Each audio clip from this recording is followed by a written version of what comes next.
My parents demand that I let my brother live with me and share my inheritance. I'm 24 years old, and frankly, I feel like I'm just a walking wallet to my brother Ted, who's 25. Growing up, it was clear that our grandfather, Gary, and Ted never really got along. Gary wasn't exactly the warmest person, but Ted had his own set of issues, like breaking stuff for kicks or just dropping dishes to see how people would react. It was like he enjoyed the chaos. Despite this, it never felt like my parents held him accountable. If anything, they just chalked it up to boys being boys, which never sat right with me. This behavior wasn't something I was taught to tolerate, and I certainly don't buy into the idea that parents are always to blame for how their kids turn out. Some kids like Ted just seem wired differently. Grandpa Gary passed away when I was 18, and Ted was 19. He left everything to me. The house, his car, a decent sum of money, and even his cats. My parents got some family heirlooms and a bit of cash from his life insurance, but the bulk of his estate came to me. We don't have other relatives like cousins, and our parents don't have siblings, so it wasn't a huge shock. Grandpa had made it clear to everyone that he wouldn't leave anything to Ted because, well, he thought Ted was a jerk. At the time, I remember overhearing my parents agree with Gary's decision, admitting Ted had always been difficult. He wasn't just difficult, he was a nightmare for me growing up. He'd mock me for my weight, steal my things, and even break my stuff just to upset me. After therapy, I've started to see how these experiences shaped my defensive nature. People have called me tough or even bitchy, but really, I'm just trying to protect myself from getting hurt again. Despite all this, my parents still had the audacity to suggest I should share my inheritance with Ted. We weren't even speaking then because of his constant bullying. When I refused, they acted like I was being unreasonable. But why should I reward someone who made my life miserable?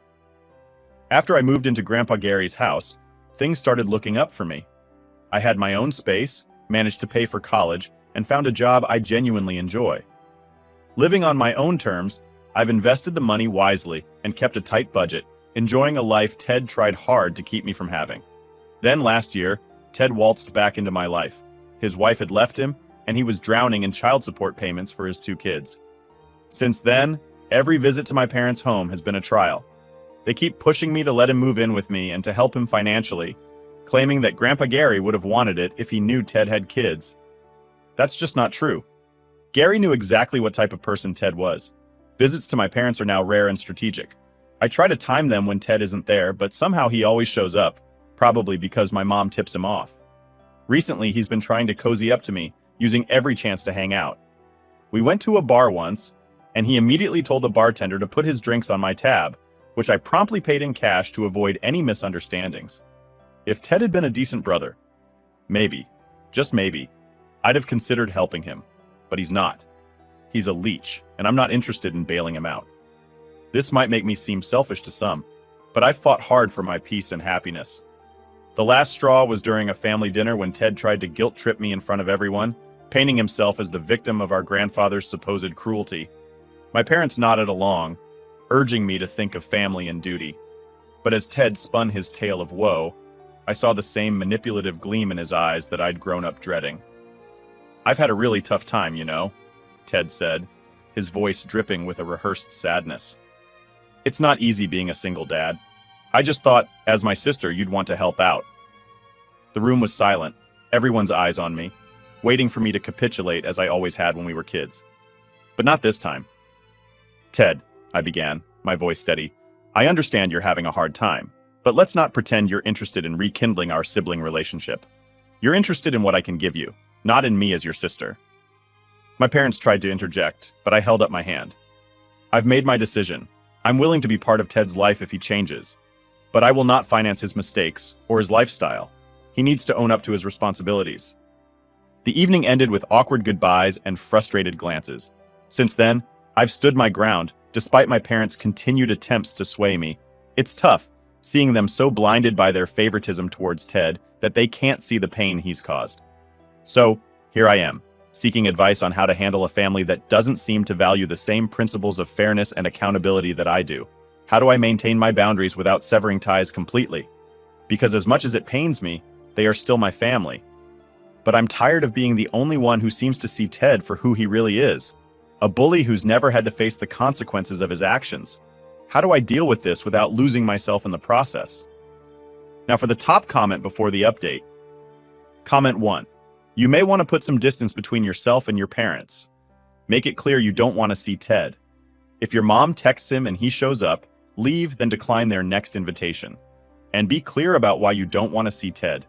Your parents may be super resentful and say you're being a bad daughter or sister, but those feelings are theirs to deal with, not yours. It can be difficult to establish boundaries, but you can make this one. If Ted is there, you are not. Maybe a couple of years down the road, you can relax your position, especially if Ted improves himself. But for now, having him around is just causing you distress and giving him an opportunity to try too much of you. And that thing with the bar tab was seriously disrespectful. Comment 2. Weird family. You have there. What strikes me the most is how your parents keep trying to palm Ted and his issues off on you instead of helping him themselves. You say nothing the parents tried to do to help Ted modify his obnoxious behavior as a child? Work that they really try all that hard. Whatever. If your parents want Ted's debts paid, they should pay the debts themselves. You are totally right not to be sucked into your parents' efforts to force you to get Ted out of their house and support him financially. That being said, is it weird? I actually find myself feeling a little sorry for Ted. His whole life is effed because of his obnoxious personality and actions. Nobody likes him. Not his sister, his parents, his grandpa, his ex, and probably not his kids. The guy should join the military and go far, far away.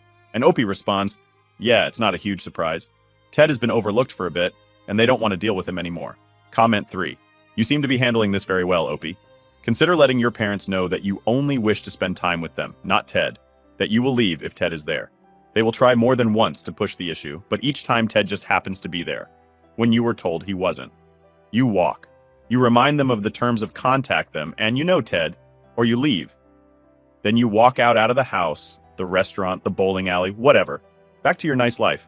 Unless your parents really want nothing to do with you, they will be forced to compromise and see you alone. They will push the damned envelope like you cannot believe it at first, but they can't guilt you if you're not there. Leave. Opie's edit. The bar tab thing is just one example of the many things he's done to me. He's done other stuff like going into my purse before I moved out. He used to steal from me all the time. He was 19 or 21. He stole money from me the last time. The fact that he put drinks in my tab and tries to make me feel bad about my life doesn't make me love being around him. Update 1. Hi everyone. Some of you have been asking for an update, so here it is. First off, I got fantastic advice in a PM. I wrote down what I wanted to say and then informed my parents I would be over to speak with them. I outlined everything that Ted has done to me in the past, from stealing to bullying to making fun of my friends. I told them that he has not changed and I would not be including Ted in my life. Ted hasn't asked for custody of his kids and never wants to see them. He just needs money to pay back child support. He spent the money on himself. He had it. He just didn't want to spend it on kids. He didn't want any more. I let my parents know that I have invested the money given to me and was not going to be putting it towards Ted. When I die, the money would be going to a charity and that I planned to not be a cash cow for Ted ever. My parents were not happy about that. They told me they wanted Ted out of their house. He had been doing nothing but making their lives hard. I pointed them in the direction of a page about our state's month-to-month tenant laws. They gave Ted his formal get-out papers this morning. He has 30 days to get out or they will evict him.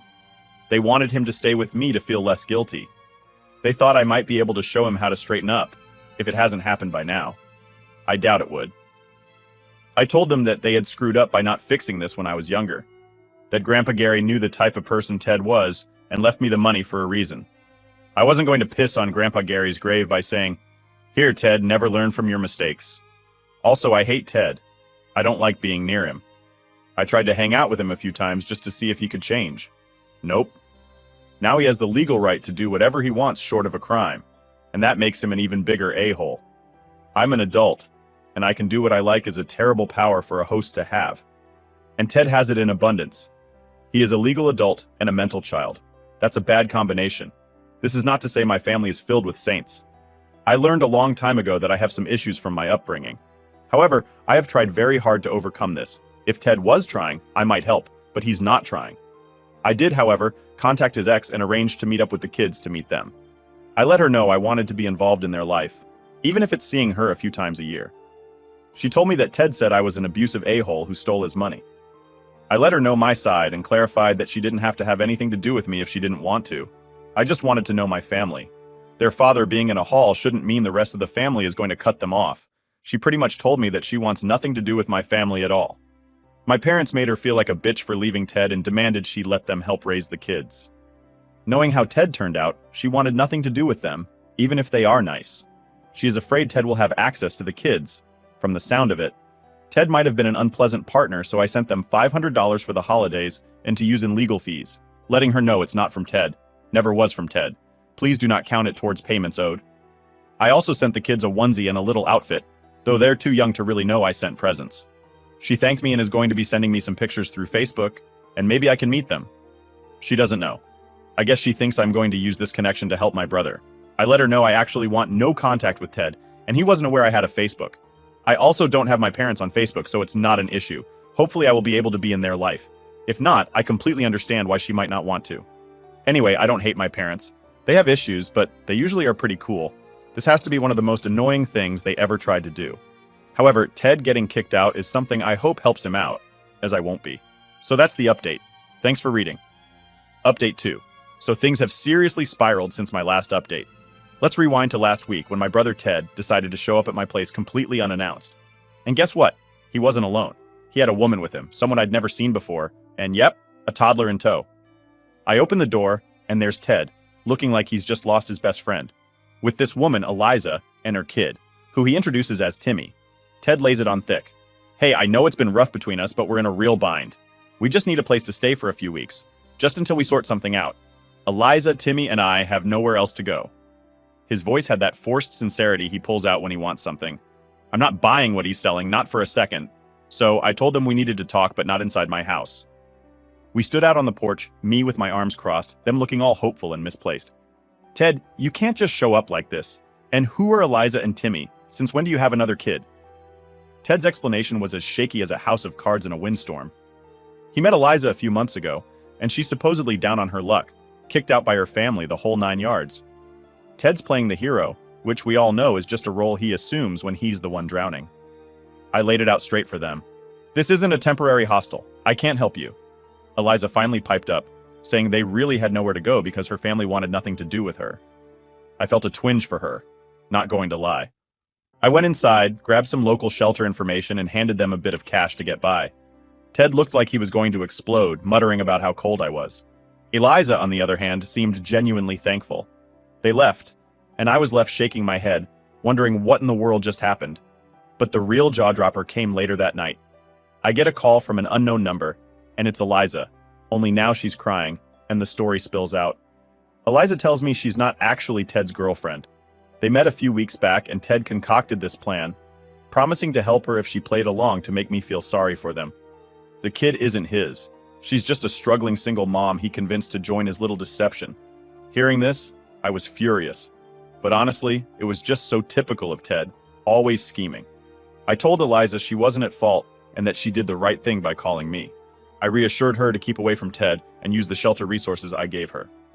Now Ted's calls have been coming in, but I hit the block button without a second thought. There's no room for his drama in my life anymore. But this isn't just about not wanting drama. It's about refusing to enable his toxic behavior.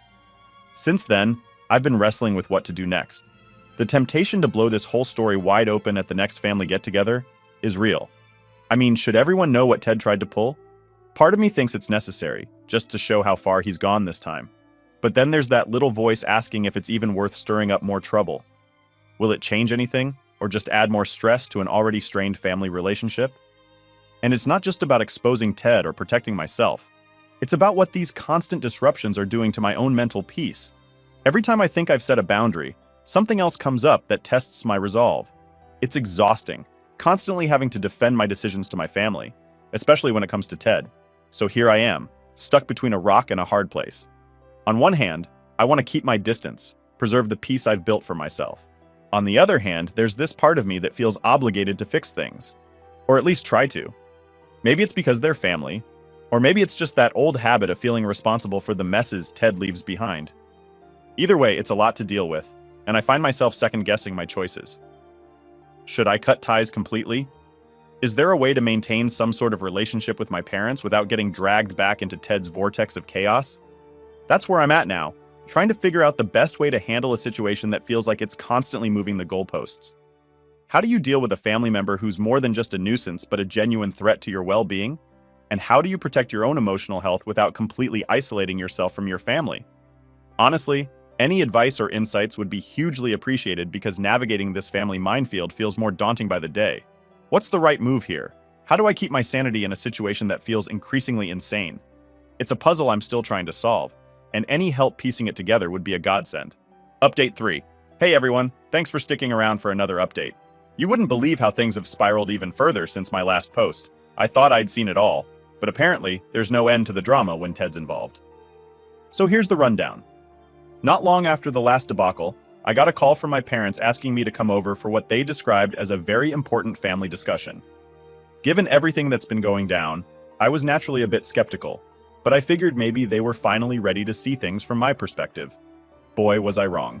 I showed up at their house, and it was like walking into a surprise party that you wish you hadn't been invited to. Not only were my parents there, ready with what looked like a rehearsed list of concerns, but Ted was there too. And they had even pulled in a couple of aunts and uncles and some cousins I hadn't seen in forever. The room was tense. Everyone seemed to be tiptoeing around, avoiding eye contact until we all sat down. The discussion kicked off with my mom saying they were all concerned about me, which quickly turned into a full-blown critique session about how I was handling the situation with Ted. According to them, I was being too harsh, not understanding enough of poor Ted's struggles. My dad joined in, painting a picture of Ted as this lost soul who needed just a bit more support from his family. Especially his sister. Yep, that's me. Ted, of course, was eating it up, looking all somber and misunderstood. He had his act down, portraying himself as the victim, downtrodden by not just life, but his cruel sister who had everything. Apparently, Grandpa's house and a bit of peace count as everything these days. As they laid into me, I felt this mix of anger and disbelief. How could they twist the situation like this? It was surreal, watching them take Ted's side after everything he'd done. When it was finally my turn to speak, I didn't hold back. This isn't about family concern. This is about you guys refusing to see Ted for who he really is. He's not just messing up because life is hard. He's actively making choices that hurt people. I'm not going to support that.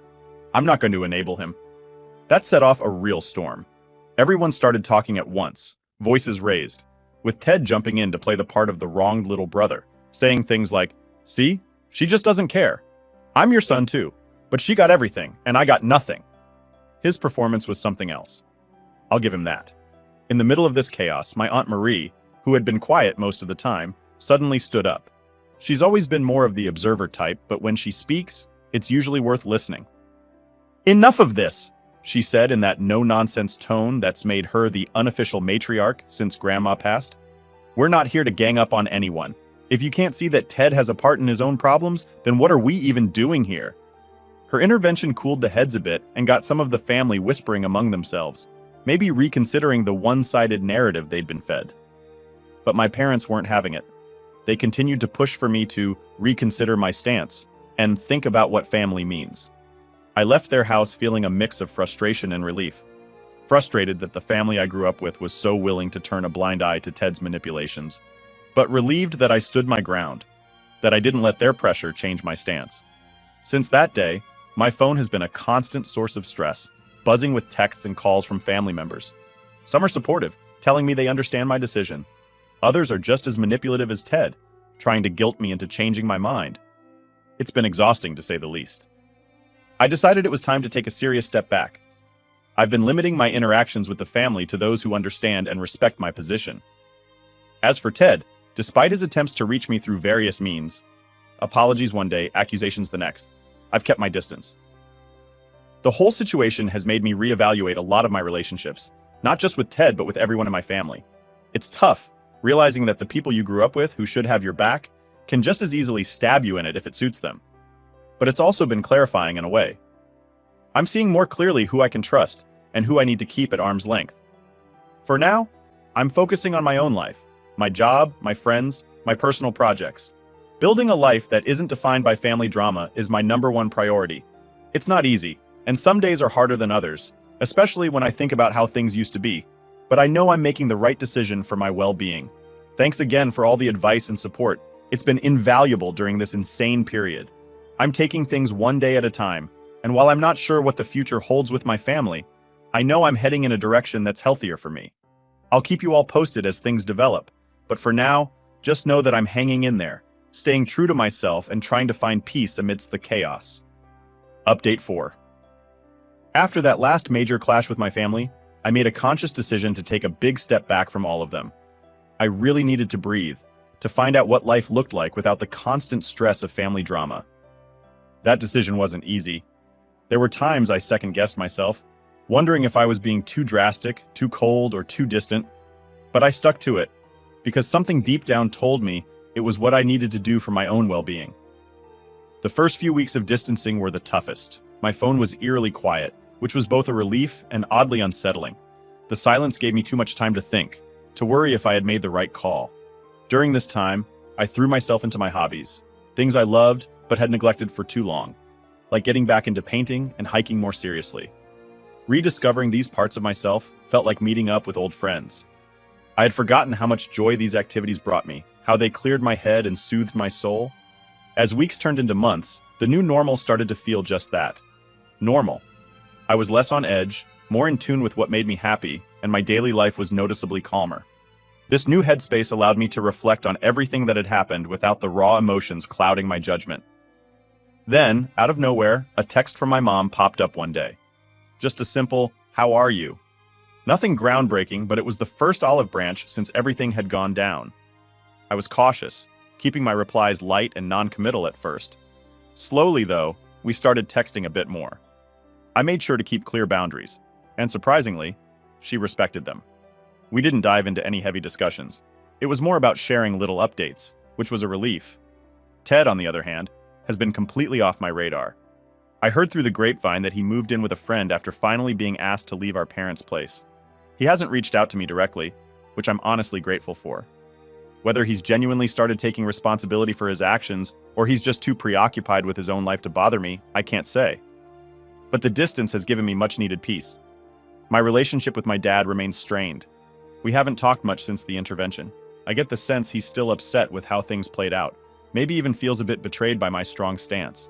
It hurts, knowing there's this wedge between us, but I've come to accept that not every relationship can be patched up, or at least not quickly. Healing, if it happens, will take time. The family members who have reached out have mostly been supportive, or at least haven't tried to drag me back into the drama. My Aunt Marie, who stood up for me during that last family gathering, has been an incredible support. She's become something of a family mediator, ensuring everyone respects each other's boundaries, which has been a huge help. This whole experience has been eye-opening in a lot of ways. It's taught me about boundaries and the importance of sticking to them, even when it's tough, even when it means stepping back from people you love. I've learned a lot about myself, about my limits, and about what I need in my relationships. It's been a journey of self-discovery that I didn't expect but am grateful for. Looking back, I can see how much of my energy was being drained by trying to keep the peace, by trying to be everything to everyone. It's not sustainable, and it's not healthy. This break has allowed me to rebuild my life the way I want it, focusing on what brings me joy and peace. So, here I am now, a few months down the line, feeling more like myself than I have in years. My life isn't free from challenges, but the challenges feel more manageable when I'm not constantly weighed down by family issues. I'm taking things day by day, enjoying the calm after the storm, and slowly rebuilding the relationships that matter on healthier, firmer ground. Thanks for all the advice, the kind words, and the support through all of this. It's been a wild ride, but knowing I had this community to turn to has made all the difference. I'll keep you posted on how things go, but for now, I'm just going to enjoy the peace and keep focusing on the positive changes I've made in my life. Here's to finding calm in the chaos and to a future that looks a little brighter each day. Update 5. So here's the latest. Ted ended up in jail. It's still hard to wrap my head around it, but it happened. The charges: financial fraud, serious stuff involving forged signatures and conning money out of unsuspecting victims. It's like something out of a crime show, except it's real life. And the person at the center of it is my brother. The news hit me like a freight train when my mom called, her voice shaking as she explained what had happened. Through her tears, she relayed the details, and then, almost predictably, came the request that floored me. They wanted me to bail Ted out. After everything that had transpired, the endless cycles of manipulation and turmoil, they were asking me to step in and pull him out of the mess he'd gotten himself into. I asked my mom to give me some time to think it over, hanging up the phone with a heavy heart and a mind racing with conflicted thoughts. Part of me felt a tug of sympathy for Ted. Jail is no light matter, and the thought of anyone I know being in that kind of environment is unsettling. But then the larger, more rational part of me kicked in, reminding me of all the reasons I had distanced myself in the first place, of all the times Ted had chosen his path, heedless of the consequences and the people he hurt along the way. Those few hours of contemplation were some of the most introspective I've had. I thought about responsibility, what it means to really be responsible, not just for ourselves, but for the actions we condone in others. Could I, in good conscience, use my hard-earned money to bail out someone who had repeatedly shown such disregard for others? Was I obligated to help simply because we shared the same blood? The answer came to me clearer than I expected. I called my mom back and told her I couldn't do it. I explained that this was a line I could not cross, that Ted needed to face the consequences of his actions without me shielding him from them. It was an incredibly tough conversation. I could hear the disappointment and desperation in my mom's voice, but beneath that, a hint of understanding, perhaps. The decision not to bail Ted out didn't come without its own set of repercussions. I braced myself for a backlash that surprisingly never came. Maybe my family had expected my refusal, or perhaps they were too wrapped up in the crisis to muster the energy for another confrontation. Whatever the reason, the storm I'd anticipated didn't break, and in its absence, a sort of uneasy peace settled over us all. In the weeks that followed, I found myself reflecting on everything that had transpired. There was a strange sense of closure in having made such a definitive decision. I realized that sometimes the most challenging choices are the ones that bring us the most peace. By saying no, I had not only reinforced my boundaries, but also reaffirmed my commitment to a healthier, more self-respecting way of living. Life has slowly started to find a rhythm again. I've been diving deeper into my hobbies and interests, reconnecting with friends, and generally trying to rebuild and reinforce the life I want to lead. One that isn't constantly overshadowed by family drama. My relationship with my parents remains tentative, marked by a newfound respect for my boundaries, perhaps born out of the realization that I am serious about maintaining them. I've also learned a lot about forgiveness through this process, not the kind that excuses harmful behavior, but the kind that accepts people's flaws while also accepting that those flaws don't have to dictate how I live my life. I've forgiven Ted not for his sake, but for mine, to free myself from the anger and disappointment that were weighing me down. And as for the community here, your support has been a beacon for me during some really dark times. Each message, each piece of advice, each shared experience has helped more than you can know. You've reminded me that even in our most solitary struggles, we are never truly alone. So as I close this update and hopefully this chapter of my life, I want to express my deepest gratitude. Life will undoubtedly throw more challenges my way, but I feel more equipped to handle them now, more aware of my strengths and my values, and more committed than ever to living a life that reflects them. Thank you, everyone, for being a part of my journey. Here's to moving forward, to learning, and to growing, no matter what comes our way.